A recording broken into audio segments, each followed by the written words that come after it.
sport is hockey, we have chosen 3 skills that are used in a game: a hit, a slap pass and a dribble. Tess is a novice learner and the coach has played hockey for 6 years. Each week the drills revolved around the key aspects of one of the skills in particular.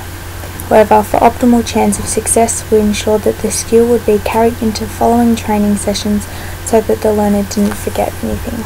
The first week comprised of drills which worked on the basics of hockey, so that the learner was able to trap and hold the stick correctly, a necessity in all 3 skills. This week we focused on the hit because of the result on Gentile's 2-dimensional skills classification rating. Firstly, the learner practiced the motion of the hit, swinging through the ball to avoid topping or undercutting it. We then did drills where the learner had plenty of space and little pressure. This was done so that she would feel more comfortable and confident and ultimately increase motivation. The drills then became more challenging, although maintaining simplicity.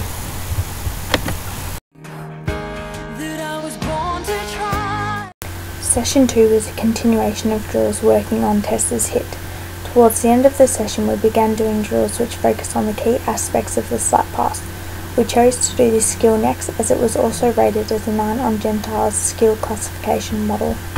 The first drill used boards which bounce the ball back to you, allowing for Tess to continuously hit the ball. The second drill was where Tess ran with the ball then had a shot on goal instead of doing it from a standstill.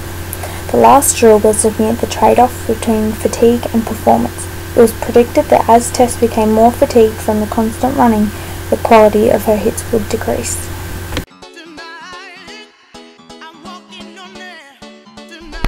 We're just going to practice doing the slap pass without the ball so Tess can get used to the motion. I have already demonstrated it to her, so now as she's a kinesthetic learner she's going to try it herself. So Tess has just come back from uni games last week, so unfortunately had to cancel a training session. So today we're just going to recap everything and hope that I haven't lost all my skills. Yeah! Woo! The slap pass drills were more simplified, as shortly after starting I noticed Tess had lost some motivation. Today I don't feel like doing anything. I just wanna lay in my bed. Session 4 was dedicated to the Indian dribble, a common technique used in hockey games as it is extremely hard to defend against if done correctly. Again, we didn't use the ball at first because it was important for the learner to understand that the movement needed to come from the left wrist and the right hand was only to guide the stick. Tess picked this up relatively quickly, so once we added the ball in, it was time for her to dribble in and out of the cones. Tess did well at this, however we needed to do some more practice in Session 5. Session 5 was a continuation on from Session 4. Tess did well at the Indian dribble, however with a few more sessions she probably could have understood the movement pattern a bit more. In saying this, it is the harder skill to master according to Gentile's 2-dimensional skills classification model. I then demonstrated to her the post test so that she remembered it correctly and then she performed it.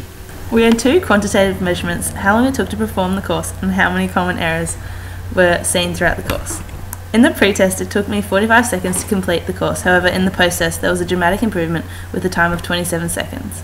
In the pre-test the common errors were seen 3 to 4 times throughout, whereas in the post-test they were only seen twice maximum. We then had a qualitative measure where the key aspects of each skill were scored out of 5.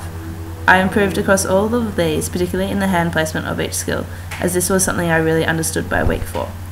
A domino effect was shown from when I first showed improvements, as then my motivation and want to practice increased due to the positive results. This continued throughout the program. The learner did well on the retention test and completed the course in 31.6 seconds.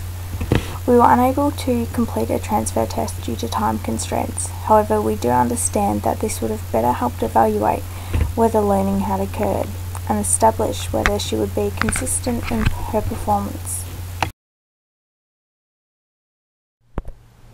In terms of changing from the proposal, we didn't take into account missing a training session due to uni games and the ramifications this would have on the rest of the program. After we missed a training session due to uni games, my motivation decreased, so then we had to modify the drills to make them simple and interesting.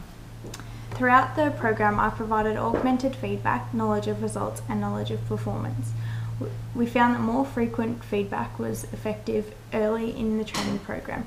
However, after learning the content throughout the semester, we were aware that the coach shouldn't be providing feedback after every exercise, so the coach did resist providing feedback in some instances. I knew that a more distributed practice schedule would have been more favourable for my learning, but due to time constraints and other commitments, we were only able to do one 90-minute session a week. Some of the regulatory conditions that we encountered throughout the program were the height of the hockey stick, where the shots on goal were taken from, and if there was a goalie. Some of the non-regulatory conditions would be the colour of the ball, the weather, and if anyone else was watching.